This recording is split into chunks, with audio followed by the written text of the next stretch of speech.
এখন আর যৌন পেশায় নেই এই বৃদ্ধা। 6 মাস ধরে অসুস্থ হয়ে বিছানায় শয্যাশায়ী ছিলেন। তারপর কিভাবে এগিয়ে এলেন এই দেবতাতুল্য মানুষেরা। বহু ছেলে মেয়ে জীবনে ডাক্তার হিসেবে প্রতিষ্ঠিত হয়ে এই মানুষটিকে দেবতা হিসেবে শ্রদ্ধা করেন। গ্রামের অনেক মানুষ তো তাকে ভগবান রূপে দেখেন। আবার প্রশাসনে পদস্থ বহু আমলা তাকে খুব উঁচু মানের, উঁচু মাপের মানুষ হিসেবে দেখেন।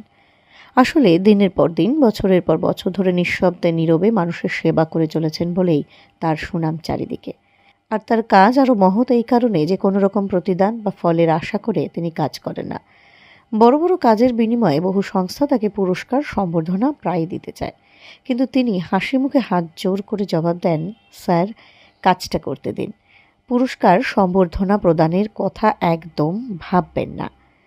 তার কোচবিহার জেলার জামালদহ ব্লকে রয়েছে একটি পৈতৃক মিষ্টির দোকান। এর মধ্যেই একের পর এক, দিনের পর দিন অসহায় দরিদ্র মানুষের সেবা করে চলেছেন তিনি। এবারে শুনুন মানুষটির নাম। নাম অনেকে শুনে থাকবেন, তবে আবারও শুনুন। এনার নাম মৃন্ময় ঘোষ। বাবুয়াদা বলেই চেনেন সকলে। জামালদহর পঞ্চ পাণ্ডব নামে স্বেচ্ছাসেবী সংস্থার তিনি সম্পাদক। তার বহু ভালো কাজের নিদর্শনের মধ্যে অন্যতম হল গ্রামগঞ্জের দুস্থ ও মেধাবী ছাত্রছাত্রী যারা অর্থের অভাবে ঠিকমতো পড়াশুনো করে চিকিৎসক হতে পারেন না, তাদেরকে তিনি আর্থিক সহযোগিতা করে এগিয়ে দেন। রাজ্যের বিভিন্ন মেডিকেল কলেজ ও হাসপাতাল থেকে পড়াশুনো করে চিকিৎসক হিসেবে আজ প্রতিষ্ঠিত এমন চিকিৎসকেরাও এক বাক্যে তার সহযোগিতা পেয়ে তাকে আজ ভগবান হিসেবে মানেন। এখনও বিভিন্ন মেডিকেল কলেজ ও হাসপাতালে তার সহযোগিতা নিয়ে ডাক্তারি পড়ছেন বহু অনগ্রসর মেধাবী ছাত্রছাত্রী। এ তো গেল একটি দিক। এর সঙ্গে দরিদ্র অসহায় মানুষের পাশে থেকে তাদেরকে এগিয়ে দেওয়া তার রোজকার কাজের মধ্যে পড়ে। প্রতিদিন কোনো না কোনো অসহায় দরিদ্র মানুষকে সহযোগিতা না করলে তার মনটিই যেন ভালো থাকে না। ঈশ্বরে বিশ্বাস করেন, পুজো পাঠ করেন, তার সঙ্গে চলে মানব সেবা এবং পশু পাখির সেবা, কিন্তু প্রচারের মধ্যে আসতে চান না তিনি। এবারে তার সবচেয়ে উল্লেখযোগ্য কাজটি হল শুক্রবার 22শে নভেম্বর মেখলিগঞ্জ ব্লকের চ্যাংরাবান্ধার নিষিদ্ধ পল্লীতে এক 75 বছরের বৃদ্ধা প্রায় 6 মাস ধরে বিছানায় শয্যাশায়ী। বৃদ্ধার পা এবং কোমর ভাঙা, ফলে অসহ্য যন্ত্রণা নিয়ে তিনি পড়েছিলেন নিষিদ্ধ পল্লীতে। আপনজন বলতে কেউ নেই।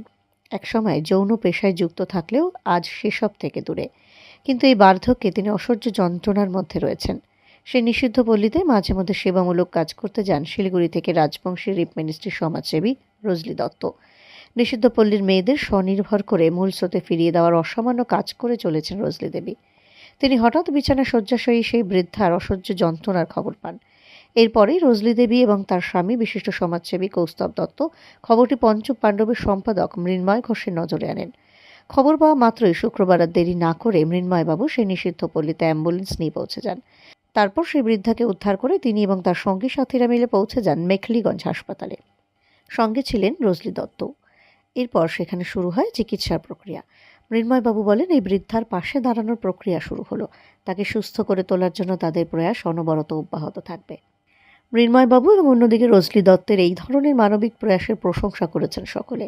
স্থানীয় লোকজনেরা বলেন, সমাজে এই ধরনের দেবতাতুল্য মানুষের সংখ্যা বৃদ্ধি পেতে থাকলে সমাজের পরিবেশও সুস্থ স্বাভাবিক থাকবে। হঠাৎ খবর পাই যে 75 বছরের বৃদ্ধ যৌনকর্মী 6 মাস থেকে চিকিৎসার অভাবে কোমর এবং পা ভেঙে পড়েছিল। সে মতো অবস্থায় তাকে মেখলিগঞ্জ হসপিটালে নিয়ে যাওয়া হয়। অর্থোপেডিক সার্জনের দেখানো হয় এবং নতুন করে এক্স রে বের করা হয়। ডাক্তাররা একটা বড় অপারেশনের কথা বলেন। আমরা আশাবাদী যে মাকে সুচিকিৎসা করে কিছুটা সুস্থতার পথে আনা যাবে। আপাতত আমরা অবজারভেশনে আছেন ডাক্তারবাবুদের, খুব তাড়াতাড়ি চেষ্টা করবো যাতে ওনার অপারেশনটা করে নেওয়া যায়। খুব বড় অপারেশন, তার পরিবার বা পাশাপাশি মানুষরা মানসিক সাহায্য দিলে আমরা আর্থিক দিকটা দেখব। আশা করি মা সুস্থ হয়ে উঠবেন, ঈশ্বরের কাছে আমরা এই কামনা রাখি। আমি মৃন্ময় ঘোষ, সম্পাদক, জামালদহ পঞ্চপাণ্ডব সংস্থা।